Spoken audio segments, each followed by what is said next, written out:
Hello everybody, welcome to my world.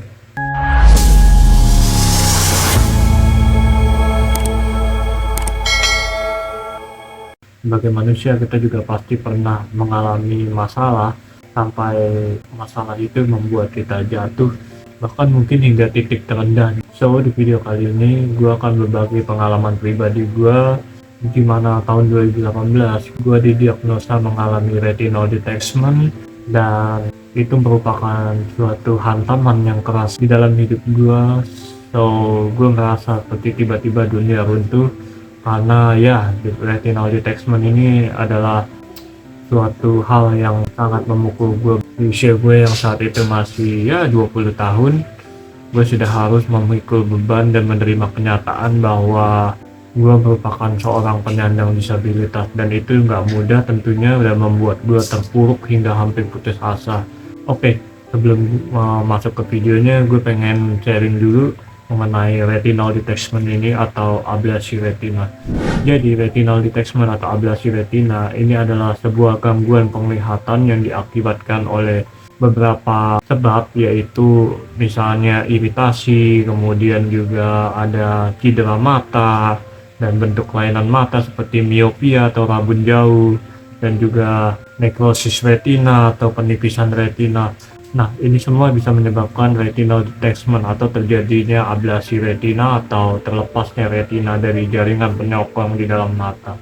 Ini merupakan penyebab kebutaan secara instan, bahkan lebih berbahaya daripada glaukoma, karena memang ketika retina ini terlepas, seketika dapat terjadi kebutaan secara instan. So ya, dalam dunia medis ini pun dimasukkan ke dalam kategori kasus gawat darurat atau kasus darurat, karena memang harus secepatnya ditangani. Untuk retinal detachment ini jika tidak cepat ditangani maka itu akan mendegradasi penglihatan kita tentunya, karena memang ketika retina terlepas dari jaringan penyokong, seketika itu juga retina terlepas dari sistem pembuluh darah yang membawa nutrisi dari darah untuk retina tersebut gitu. Jadi memang ketika ini tidak ditangani dengan cepat maka itu akan mendegradasi retina itu sendiri dan juga pusat penglihatan di makula mata. So itu dia sedikit tentang retinal detachment atau ablasi retina. Jadi gue didiagnosa ini pada tahun 2018 dan gue merasakan pada saat itu ya dunia gue seperti runtuh seketika, karena memang di usia gue yang masih sangat muda pada saat itu gue harus berjuang untuk memperbaiki penglihatan gue. So gue pada saat itu hanya berpikir bagaimana caranya supaya gue bisa bangkit dari keterpurukan, karena memang sempat pada saat itu gue mengalami mental yang down, kemudian juga perasaan yang berkecamuk, kecewa, marah, sedih dan sebagainya sudah bercampur aduk. Jadi di situ membuat pikiran gue sangat tidak bisa berpikir jernih, dan memang pada saat itu yang ada di otak gue hanyalah kata putus asa. Gue juga tidak bisa melakukan apa-apa. Nah, tapi tahukah kalian, seiring berjalannya waktu, gue pun akhirnya menyadari kalau itu sebenarnya hanyalah bagian dari fenomena proses psikologi kita atau pikiran kita, yaitu sugesti. Sugesti dari pikiran kita ini bisa berdampak negatif maupun bisa berdampak positif. Jadi sebelum kita masuk ke pembahasan tentang sugesti, ada baiknya kita harus mengetahui apa itu sugesti. Jadi sugesti ini adalah fenomena psikologi atau proses psikologi di mana pada saat otak kita menerima rangsangan atau stimulus baik dari dalam diri kita maupun dari luar diri kita, hingga menyebabkan kita ingin melakukan sesuatu atau tergerak untuk melakukan sesuatu, baik itu secara sadar maupun secara tidak sadar tanpa kita berpikir panjang. So, kali ini gue akan mengajarkan kepada kalian bagaimana sih cara gue memanfaatkan fenomena psikologi atau proses psikologi ini, yaitu sugesti, menjadi sesuatu yang positif untuk menggapai impian kita dengan cara yang berbeda ketika kita sudah mengalami satu masalah. Atau mungkin lebih tepatnya supaya kalian lebih bisa meniru atau mungkin lebih bisa mengikuti dan termotivasi untuk melakukan cara yang sama seperti gue. Oke, yang pertama adalah kenali diri kalian sendiri. Kalian di sini harus bisa merenung dan berintrospeksi siapa diri kalian dan kenali diri kalian dan potensi yang ada di dalam diri kalian. Karena memang di sini dibutuhkan Ketika kita ingin membangun sebuah motivasi dan membentuk satu tujuan hidup, kita harus mengenali siapa diri kita sendiri. Berpikirlah dengan jernih ketika kalian memiliki masalah. Jangan ambil keputusan pada saat masalah itu masih berkecamuk di otak kalian, karena itu akan mempersulit kalian menemukan jalan keluar. Ketika kalian dalam masalah, ketika kalian terpuruk, cobalah berpikir dengan jernih, dengan cara mengambil waktu untuk menyendiri, supaya kalian bisa mengintrospeksi diri kalian sendiri dan menggali potensi-potensi yang ada dalam diri kalian, sehingga kalian bisa membentuk satu tujuan hidup kalian, dan kalian bisa membangun motivasi itu dari satu tujuan hidup kalian untuk menggapai impian yang sudah kalian impikan. Nah, tentunya sebagai manusia kita memiliki impian, dan impian itu tentu tidak buruk, karena memang ketika kita mengimajinasikan impian itu, energi yang ada di sekitar kita ikut membentuk diri kita, dan akhirnya membangun sebuah motivasi untuk mencapai satu tujuan hidup kalian.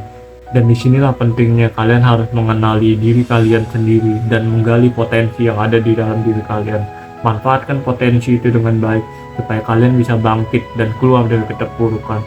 Sugestikan ke otak kalian bahwa ketika suatu pintu tertutup, maka pintu lain akan terbuka. Dan disinilah ketika kita bisa menanamkan, saya bisa menemukan jalan keluar, saya bisa keluar, dan saya bisa bangkit. Kalian katakan ini terus-menerus pada saat kalian sebelum tidur di malam hari.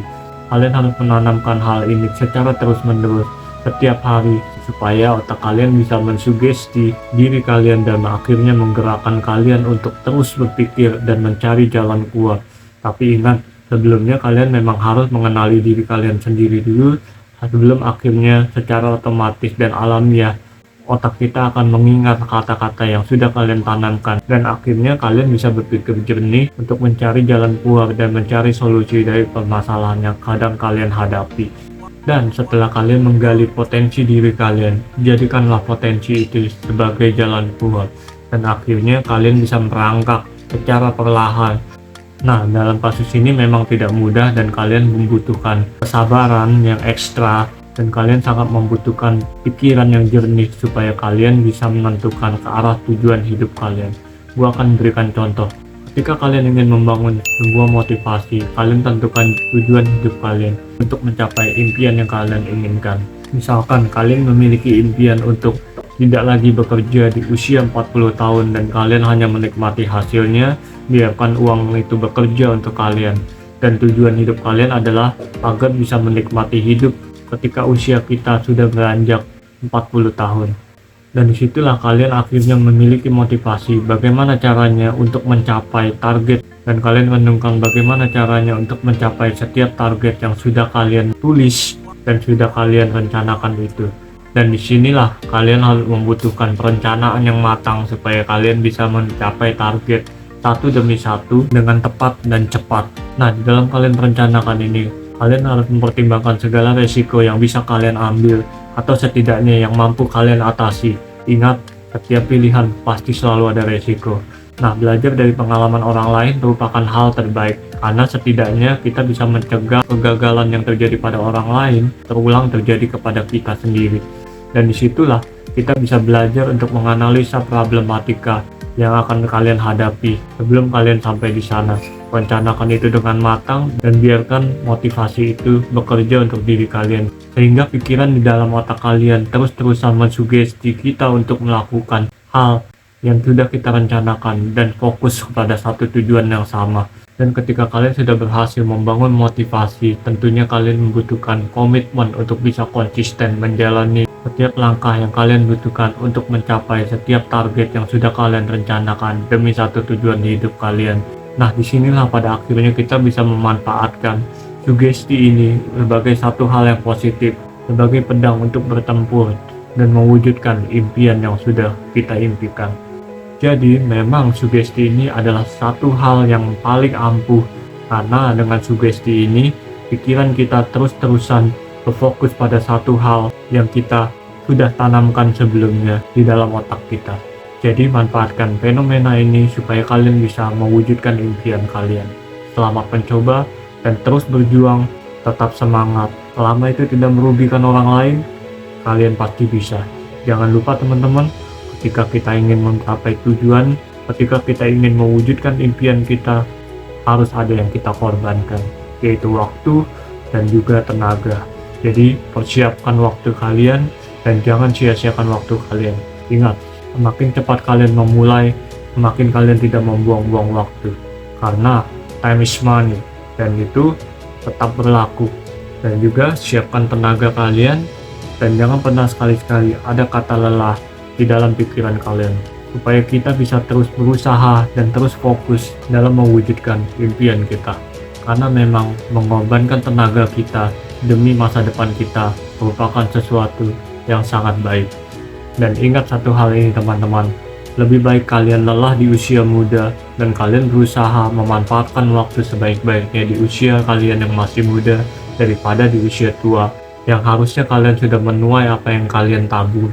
Kalian masih memikirkan bagaimana caranya besok harus makan. Jadi seperti itu teman-teman, semoga ini bisa bermanfaat untuk kalian. So if you like my video, please like and share this video to your other friends. Don't forget to subscribe my channel and follow my Instagram here and also my TikTok here. So last but not least, I'll see you on next video. Bye bye.